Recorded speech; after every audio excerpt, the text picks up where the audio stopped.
The Great Soul. Not everyone will profess that he wants to be good, but all admit they would like to be great. And greatness, although a secret matter, is yet well known. It has had its masters, examples, and teachers, and whosoever will may attain unto it. Herein lie the secrets of being great. The great soul has its resources within itself. The small soul looks to outside things and other people. The great soul asks, what is true? The small soul, what is expedient? The great soul is radical. He seeks for causes. The small soul is superficial. He sees only symptoms. The great soul is of hospitable mind. The small soul clings to prejudices. The great soul cares only that he be sincere. The small soul that he produce a desired effect. The great soul is honest with himself. The small soul is satisfied with honesty toward others. The great soul can concentrate. The small is dissipated. The great soul dominates his environment. The small soul is dominated by it. The great soul has decision. The small soul constantly hesitates. The great soul has poise. The small soul is ever unbalanced. The great soul has principles. The small soul policies. The great soul learns the general laws that run through the universe, and trusts them even against appearances. The small soul sees only the present profit and loss, and hence is confused, and can neither believe nor understand. The great soul is above worry. The small soul is burdened by it. The great soul has no fear.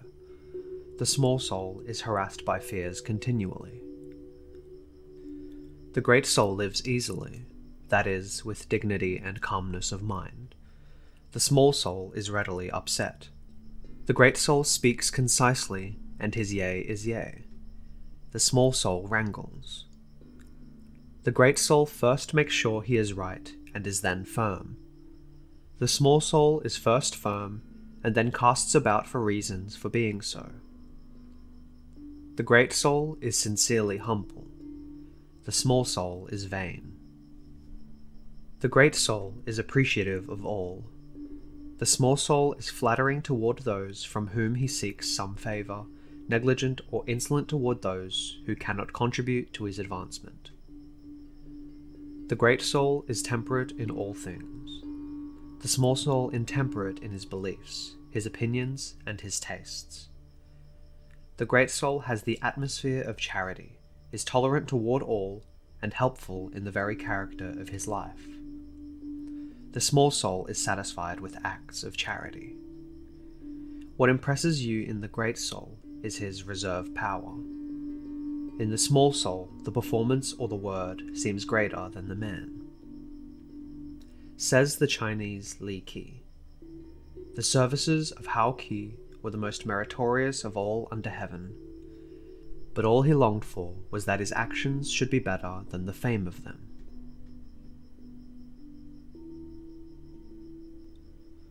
The part of me that doubts. Whatever a man's creed, there's a good deal of him that does not believe it. Whatever a man's crime, there was some of him that protested. Whatever a man's goodness, it is flecked on the underside with ugly spots. Let us deal reverently with one another, and with awe. We are all so complex. It should not be so hard to believe in God, for man himself is scarcely less wonderful. The universe is just as great and amazing inside of me as outside. Immanuel Kant marveled when he looked into his own heart as when he looked up at the sky. So the stars over me are no less sublime than my soul which mirrors them. Thunder and lightning among the clouds are matched by storms of passion within me as terrible as they. My memory is a greater thing than the British Museum, for it is a living museum. My will is greater than gravitation or electricity or gunpowder, for it can use them, and they cannot budge it. my imagination is more wondrous than the Vatican gallery, for its pictures come and go with instant swiftness, and my conscience is as mysterious and as majestic as the substance of God himself. Let a man reverence himself, then he is not far from believing in God.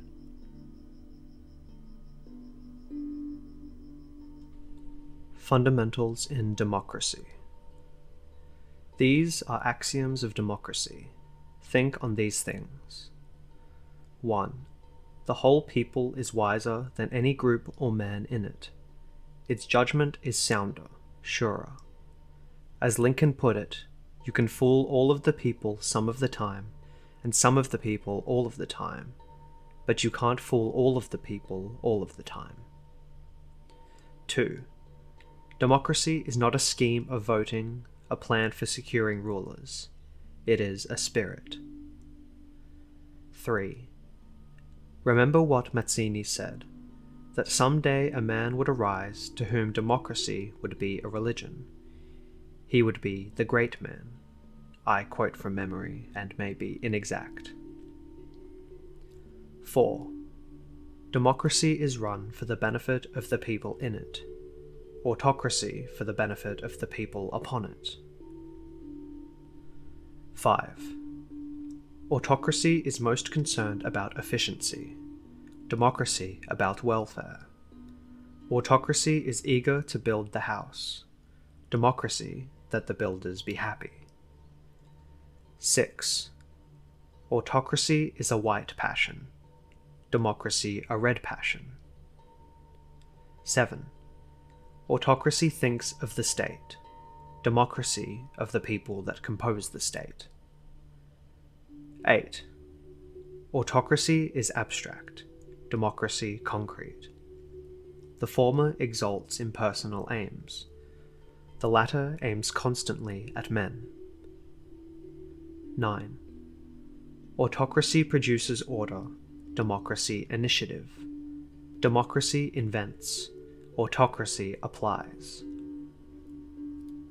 10. Autocracy's efficiency is quick, specious, and temporary. Democracy's efficiency is cumulative. Every success means another. 11.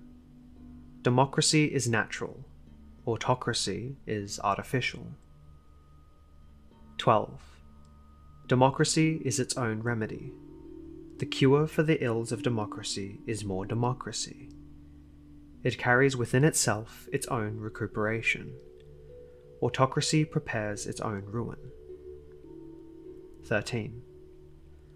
Democracy has in it the seed of evolution. Autocracy has in it the seed of revolution. 14.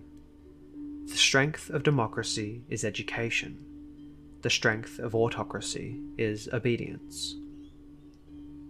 15. The God of democracy is the same God the individual has. The God of autocracy has a different moral code from that of the individual. The Kaiser's God, for instance, approved of the rape of Belgium and the sinking of Lusitania. 16. The method of democracy is light, of autocracy darkness. Democracy created the free press, autocracy the censor. 17. It is complained of democracy that it debates too much, but only by free debate can the right be winnowed out. 18. Democracy washes its dirty linen in public. True, but it gets it clean. 19. Democracy is dangerous, and there is no progress without danger. 20. Democracy is called vulgar, common, cheap. The real truth is that autocracy is more so, only its defects are concealed and fester, while democracies are open and are healed. 21. Democracy is capable of a more perfect organization and unity than autocracy. 22. Autocracy is built upon caste, democracy upon humanity. 23.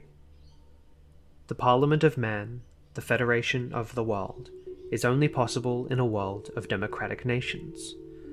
So long as there are kings, emperors, and dynasties, there can be no world unity. 24. Militarism is a function of autocracy.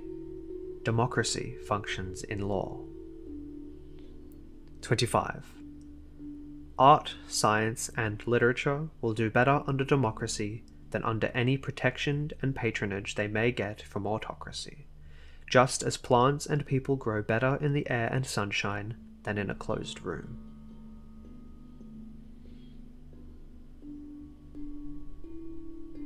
Experience versus results. In this life, it doesn't make so much difference what you have to go through as where you get to. It is not the experience that matters so much as its results upon your character. Keep your eye on results. If you have had troubles, what matters it, provided they have brought you a proper harvest of wisdom, strength, and purification? Our life is a business proposition. We are here to gain what we can, to lay up stores of love and knowledge, and to develop insight, skill, and virtuosity of soul. We are here to become experts in love, professionals in weighing and judging human values, masters of self and of circumstances. So long as we gain this end, why worry about the road that leads us to it? Come sorrow, come joy, come success or failure, they are all grist to our mill. We will transform all of them into character. Everything that befalls us shall help us to perfect our manhood.